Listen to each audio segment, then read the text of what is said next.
About 4 years ago, my school did a school-wide STEM challenge, and I just fell in love with it. I thought it was amazing, the learning opportunities that it offered students. It was a good growth mindset opportunity for me and for my students. 1, 2, 3, 4, 5. All right, now sit down. What book did we read today? Blues Over Broadway. Yep. For my STEM challenges, I used the engineering design process. It's cyclical, so you kind of go around and around and around, and it starts with identifying a problem. What gas did he fill the balloons with so they would float? Jennings? Helium. Helium. And why did he use helium instead of just blow it up with his breath? Tyler? Because helium's lighter. It's lighter than air, so it can float. So the other people in back. Yeah, can because see. There were so many people at the Macy's Day Parade, and they couldn't see the parade floats that were just on sticks, right? So your challenge today is design and construct a balloon animal float that for the Macy's Day Parade.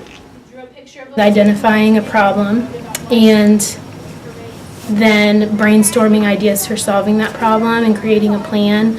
I always do it collaboratively, so my students are working together. I think for young learners, it's really important to learn how to work together, and we have a lot of conversations about working together, and we celebrate times that we worked well together. All right, now Gabby, where do you need the next one to be?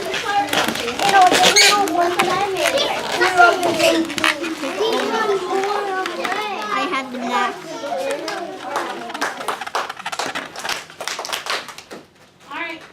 We're done twisting and turning, okay? We're going to go back and do our reflection. So you're going to look at your planning page. You're going to draw what you created, and you're going to write about how you can make it better. How can you improve it? Every year I definitely see them develop a growth mindset towards things. You'll hear them talk in the STEM challenges a lot about how they are proud of themselves because they didn't give up today. What was your success today, Alexa? That we made something even though it didn't work out, but we still made something. You didn't quit? Even whenever it didn't work out, you just tried something different? After they plan it, then they create and build, and as they're building, they realize their material choices were poor, or maybe some of the things they're using to connect their materials, so they make changes while they're working. And that's really good for coping with struggle. Oh, it also is a safe place to fail. Because young kids, when they feel frustrated, that's what they're used to doing, and an adult steps in and they make everything okay. So one of my rules during a STEM challenge is not to do that, to step back and let them make their mistakes and then be there with intentional feedback so that they can continue to think through it critically. Whenever your partner says, hey, I don't think the stapler's working out, you should talk to her about it instead of keeping on using it, right?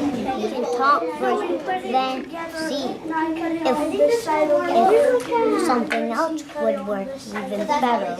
Yeah, so make sure you're communicating and talking to your partner, because that'll make you a good partner and it'll help you do the best job you can on yours. This has transferred over into writing, trying to write words that they've never written before, or math, trying to use new math strategies.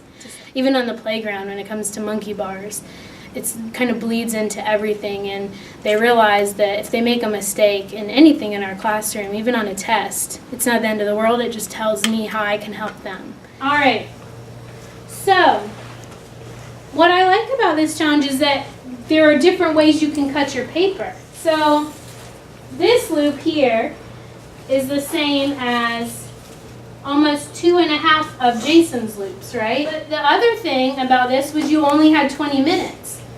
So we saw some great examples of teamwork. Peyton and Aiden, come on up and talk to us. Leave your loop right there.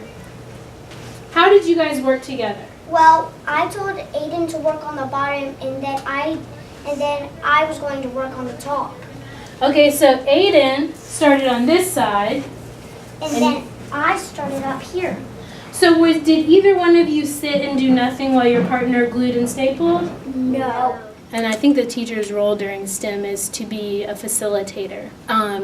During the first two, the ask and the brainstorming stages of the engineering design process, I spend a lot of time facilitating that, asking the questions, showing them the materials, and then activating their prior knowledge that might help them during the STEM challenge. Peyton, what trap do you want to build today? A net. You're thinking about a net. I was thinking about a net too. What of our supplies could we use? Tissue paper. So tissue paper. I was also thinking of pipe cleaners. We could like loop them together, weave them together to make a net with those and the tissue paper. What do you think? I think that's a good idea. It's a good plan. So did we decide on a plan together? Yes. So now we're gonna come around. Peyton, do you want to draw what you think it's gonna look like right there? So I wrote the task. Is it my job to do all of the writing, all the work? No. No, it's my partner's job too, right? It's my job, it's our job to talk. It's my job to listen to what my partner's saying and compromise. That means find a solution that works for both of us, okay? And while they're doing that and they're creating their plan and then they're creating and testing and going through the most of it, it's very student-led. They are, and I'm just there walking around and asking them, what materials are you using? Why did you choose those materials? How do you think this is going to help you accomplish your task? To get them thinking deeply about the decisions that they're making during the STEM challenge. And afterwards, we clean up and I always make sure to have a discussion. We talk about our successes and our challenges and what we would still improve. All right, so what were some of our successes today? What went really well for you and your group today? Tyler? My group went trapped out by our first time using our trap. So your trap was successful in the very first time of using it? Good. Kayla, Alexa, how do you feel about your communication with your partner today? I think it was better because it was mostly about the trap. So you guys stayed focused on what you were working on, nobody let themselves get distracted? Do you think you talked and compromised well together today? Yeah. Good, I'm very proud of you. Challenge today. Jennings!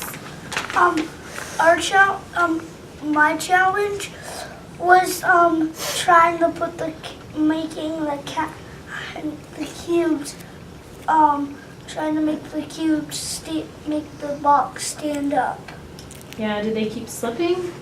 Yeah, then we changed the pipe cleaners. You switched to pipe cleaners instead of cubes. So when one material wasn't working out, you changed and got another material. Do you have to do, Hannah, what your very first idea is? No. Can your idea change and grow as you're working on it? Yes. Yes. I've started doing them twice a month. Sometimes once a month. I know it's hard to find time, but the benefits that your students will gain from participating in STEM challenges, because they're learning to work collaboratively, they're learning to take risks. They're learning that you can make mistakes and that's okay. And all of that translates into everything that they'll do in your classroom. It's fun, and we could work our brain out.